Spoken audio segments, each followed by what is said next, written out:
रात का वक्त था, सब घर वाले सो रहे थे, मगर मदीने की खामोश गलियों में एक इंसान चल रहा था।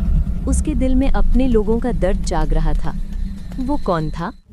कि अचानक एक झोंपड़ी में उन्हें कुछ रोशनी नजर आई। उन्होंने उस छोटी सी झोंपड़ी के पास रुककर सुना। अंदर से बच्चों के रोने की आवाजें आ रही थीं। एक औरत चूल्हे के पास बैठी थी, पानी में पत्थर उबाल रही थी और कह रही थी, खाना पक रहा है।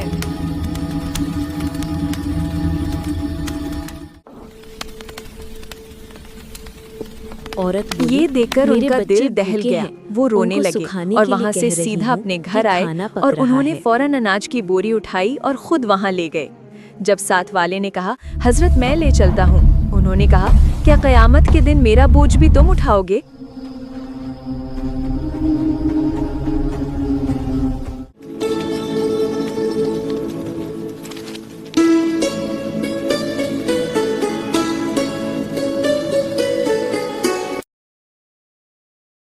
और बच्चों को बोरी लाके उस झोंपड़ी वाली को दी और फिर खुद पतीली में डालकर अनाज पकाया और खुद रोटियां बनाई और बच्चों को अपने सामने खिलाया।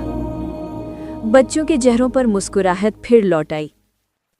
औरत ने आंखों में आंसू लेकर